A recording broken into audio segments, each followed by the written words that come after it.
Confirmed, Celtics finalize an unexpected trade. Who's in and who's out? Speak up, Celtics Nation. If you opened YouTube today and felt that tightness in your chest thinking, bro, who left now? Breathe, you're not alone. Because it's confirmed. The Celtics made an unexpected trade, and this directly affects what we want most. A team ready to fight for the title without losing identity along the way. And that's the pain, right? We're always afraid of the same film. Opening the news and seeing that someone important has left or that someone has arrived who doesn't fit in. So stay with me in these next few minutes, and I'll show you very clearly who arrives, who leaves, why this decision was made, and especially what this changes in the cast, whether it was a step of genius or a risk that could cost you dearly. Before I tell you who arrives and who leaves, do the following quickly because this changes everything here on the channel. If you're a real Celtics fan, click subscribe now, because with every trade, rumor, or update, I bring it straight away and without fuss. And leave a like too, because it is the signal for YouTube to deliver this video to more fans. And then we strengthen the community. Activate the bell so you don't miss any bombs, because when more details come out about this exchange, you'll want to know first, not after everyone has already commented. And now I want you to answer me in the comments. Do you think this exchange was right or crazy? Did it close? So come on,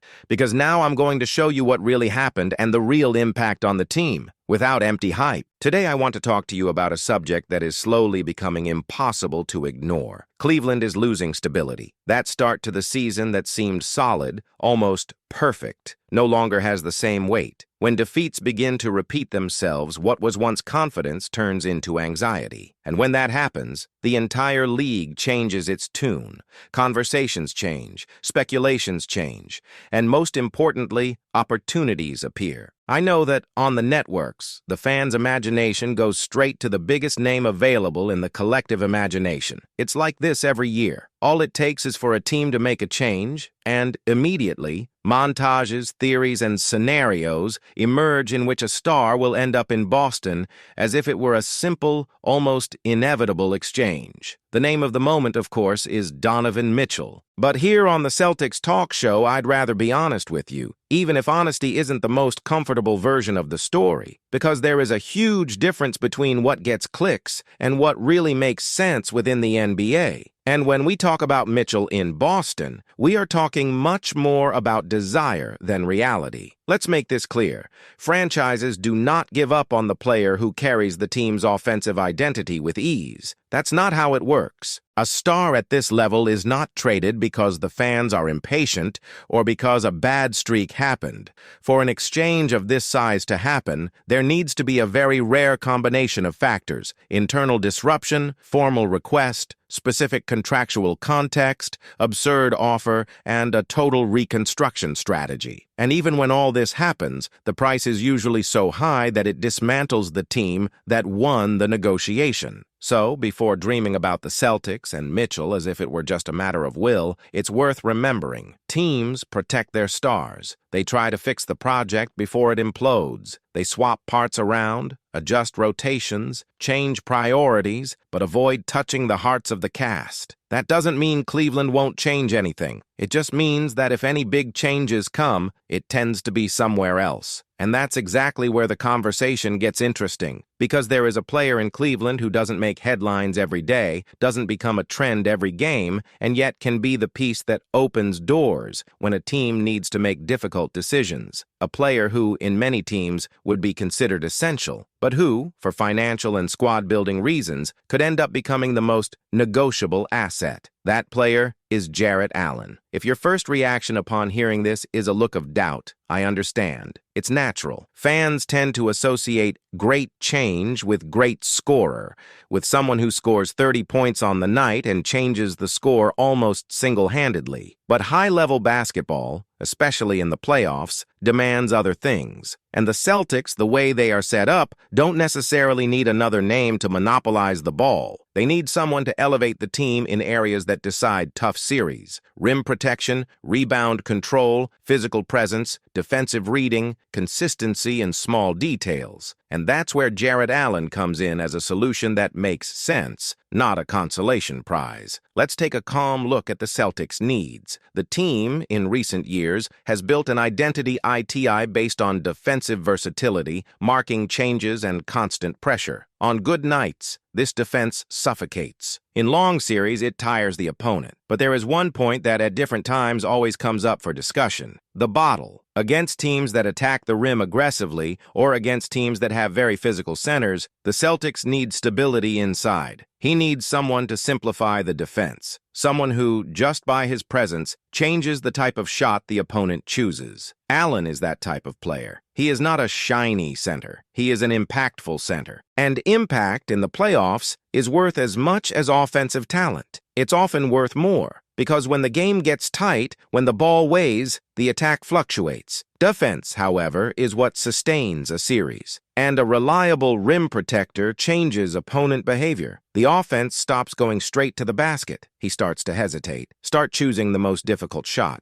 And in a league where every possession is precious, that's gold. Another thing, Allen isn't just size. He has mobility. He can position himself well, contest, recover, protect the rim without relying solely on blocking. He may not be perfect in every scenario, but he offers a combination that's hard to find. Consistent rebounding, presence in the paint, efficiency around the basket, and defensive discipline. And here's an important point. A lot of people look at average points and stop there. But the ideal center for a team with perimeter stars doesn't need to score 25. He needs to finish efficiently, make good blocks, open up space, generate second chances with offensive rebounds, and above all, support the team when the attack isn't flowing. Think about how the Celtics like to play: movement, reading, spacing. A center who defines the block well and rolls hard to the rim forces the defense to choose. If the opponent helps too much, you release shots. If it doesn't help, you target him near the basket for a simple shot. This doesn't show up as offensive creation, but it does show up in the type of shots the Celtics can generate. And good, repeated pitching is the basis of an efficient offense. Now, I also don't want to sell this idea as if it were simple. It is not. Because when we talk about a trade of this magnitude,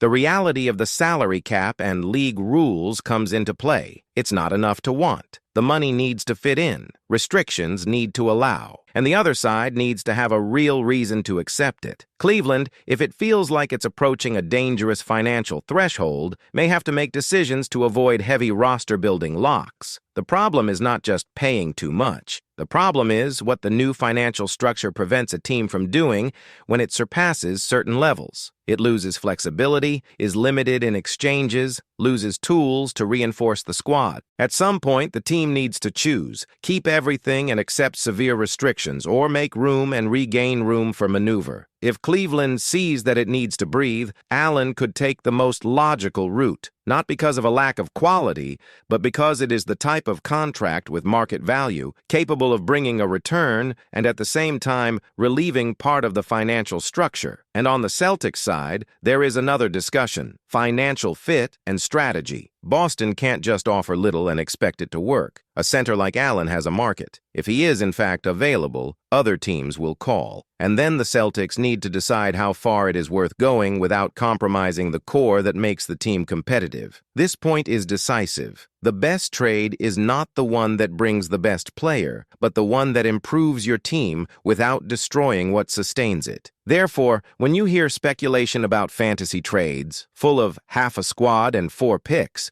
you need to stop and think. After this trade, does the team still have an identity? Does it still have rotation? Do you still have perimeter defense? Do you still have creations? Because a champion squad is not just a collection of names. It's a structure. It's a set of functions that fit together. One of the reasons Jarrett Allen is an interesting discussion is that he can elevate a weak point without requiring you to sacrifice everything that already works. He doesn't ask for the ball in his hands all the time. He doesn't demand to be the center of the attack. He adds to what the Celtics already do well. And that, for me, is one of the strongest arguments in favor of this idea. Now let's get into the part that, as a content creator and as a fan who likes to think about the game, I consider essential: the how this transforms the Celtics in practice. First, rim protection. On nights when the perimeter fails, having someone fix errors inside the carboy reduces damage. Second, rebound. The Celtics, in certain games, suffer when the opponent gets too many second chances. A consistent rebounder changes that. Third, physical presence. The playoff series is not an October game. She is a test of endurance. Having a center who can handle contact, who takes up space, who commands respect, changes the dynamic. Fourth, rotation flexibility. You don't need to rely on a single solution for all adversaries. You win alternatives, and alternatives win series. Furthermore, think about the indirect effect. When the bottle is protected, the perimeter marks more aggressively. The lines start to press more because there is confidence that if someone is hit, there is still protection behind. This makes the Celtics' defense more incisive, more uncomfortable for the attacker, and in a conference where each series has its own characteristics. This type of adjustment is valuable, but I also want to put my feet on the ground with you. There is a risk that this will not happen. Cleveland may decide it won't give up Allen. You may prefer to make smaller changes. You can believe that the project still has a solution, and even if Allen is available, a negotiation may require creativity and third-party involvement. Sometimes the right exchange depends on an intermediary team absorbing contracts, offering parts, reorganizing values. This is common. This is part of the game. And, in this scenario, the Celtics would have to carefully evaluate what they are willing to put on the table. Picks, young players, contracts, future flexibility. You can't enter into a negotiation at this level without a plan. The central question is, how much does this player increase our real chance of competing at the highest level? If the answer is high, it is worth the investment. If the answer is just one more name, then it's best to back off. Now comes the part that I like to do with you, the reflection of a fan who wants a title, but also wants consistency. Would you rather chase the headline or chase the fit? Because in many moments, fans fall in love with the idea of a superstar, but ignore what the team really needs. A team with two great creators and scorers on the perimeter does not necessarily need another protagonist to occupy the same space. You need someone who complements you. It needs someone to solve what is missing. It needs someone who does the hard work with excellence. Jarrett Allen represents just that. He is not the name that generates montages on social networks every week. He's not the player everyone will name first, but he could be the kind of addition that changes the Celtics' competitive level in quiet, profound ways. And the best front office decisions are often like this: less noise, more results. So I want to ask you very directly, as if we were talking face to face, if you had the pen in your hand today, would you make this move? Do you believe that the Celtics need to prioritize scoring and elite defense? Or do you think the priority should be another? Are you excited about a pivot that changes the team's defensive pattern?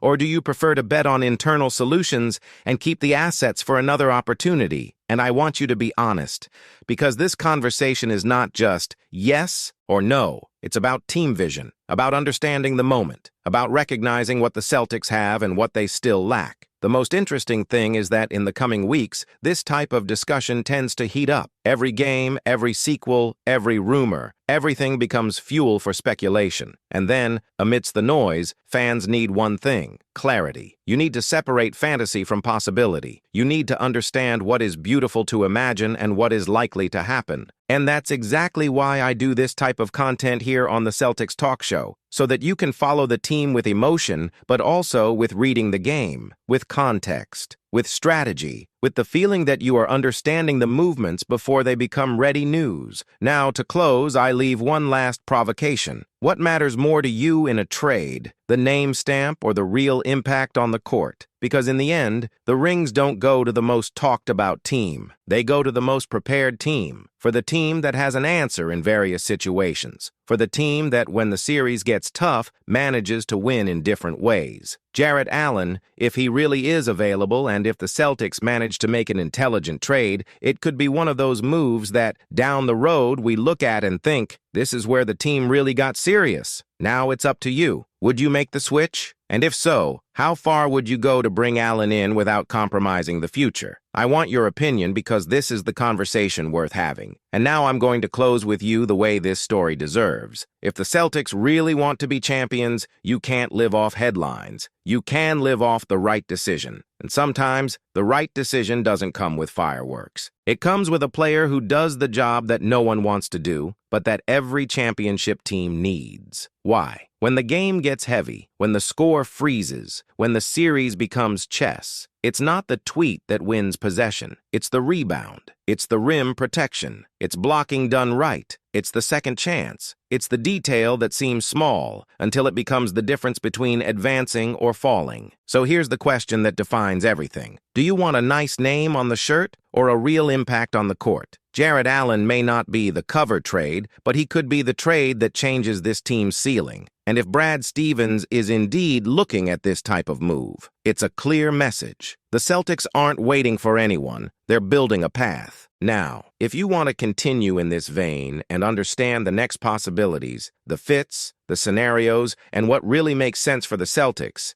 I left a playlist ready for you. Go to the pinned comment and click on the Celtics Analysis playlist. That's where you'll find the most complete, organized, and straight-to-the-point analyses to follow everything that could happen between now and the deadline. And do it now, because the NBA changes in the blink of an eye. And when the next bomb goes off, I want you here, already tuned in, already understanding the board before anyone else.